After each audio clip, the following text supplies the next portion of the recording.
Saya tidak peduli siapapun Anda. Anda pernah bermaksiat, Anda pernah berbuat salah. Kita manusia yang tidak luput dari dosa. Tapi saya ingin berikan tawaran dari Al-Quranul Karim.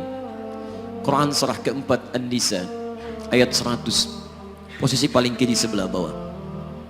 Pernah ada orang berbuat maksiat yang tak terlukiskan. Ada seorang yang pernah bunuh orang. Bunuhnya bukan 1, 2, 100 orang. Tak terlukiskan bilangannya.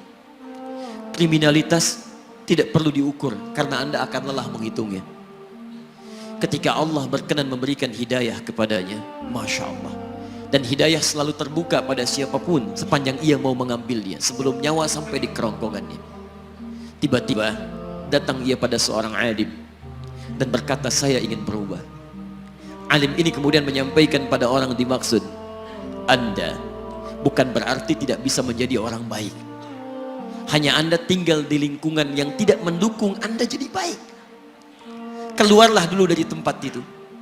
Pergilah ke majlis ilmu si fulan, tempatnya ada di sana. Datang ke sana, belajarlah, dan Allah akan bimbing Anda berubah dari keburukan menjadi orang yang terbaik. Didengarlah nasihat alim ini. Berangkatlah orang dimaksud, menempuh perjalanannya. Tiba-tiba Masya Allah, belum sampai ke tujuan, di pertengahan jalan, konon disebutkan lebih sejengkal, tiba-tiba maut datang menjemputnya. Thumma yudrikul maut. Apa yang terjadi? Langkahnya dihitung sebagai ibadah. Dalam terapnya dia beristighfar, tobat kepada Allah subhanahu wa ta'ala. Taubat yang menghadirkan cinta Allah subhanahu wa ta'ala. Quran surah kedua ayat 222 di ujung ayatnya. Innallaha yuhibbut tawwabin. Allah mencintai orang-orang taubat. Dan cinta Allah menghadirkan ampunan bagi seluruh dosanya. Quran surah ketiga Ali Imran ayat 31, paling kiri sebelah atas. Qul in kuntum tuhibbunallaha fattabi'uni yuhibbukumullah. Allah cintai orang yang mau taat pada Rasulnya. Lihat, ketika Allah mencintai seorang hamba, wa yaghfir lakum dzunubakum, Allah ampuni seluruh dosa-dosanya. Derap langkahnya menghadirkan istighfar, taubatnya menghadirkan cinta Allah menghadirkan seluruh ampunan bagi dosa-dosa yang ia miliki. Maka apa yang terjadi? Di tengah perjalanan maut menjemputnya, thumma yudrikhul maut faqad waqa'a ajruhu 'ala Allah. Dan pahala diberikan kepada orang tadi. Di jalan, maaf, maut datang, taubat diterima, dosa diampuni, dan amalan didapati dengan derap langkahnya. Maka apa yang terjadi? Thumma yudrikhul maut faqad waqa'a ajruhu 'ala Allah. Pahalanya dituliskan oleh Allah, dakhalal jannah, kata Nabi, masuk surga orang ini. Anda bisa bayangkan, pernah bunuh orang 100 orang, mabuk tak terlukiskan, kriminalitas tak perlu dihitung. Ketika dia mau bertobat, datang ke majlis ilmu, Masya Allah, meninggal di tengah jalan, kata Nabi, dakhalal jannah. Bertobat diampuni dosanya, derap langkahnya ada pahalanya, dakhalal jannah. Turun ayat untuk melukiskan tawaran yang sama kepada kita. Wa may yuhajir fi sabilillahi yajid fil ardi muraghaman katsiran was'a.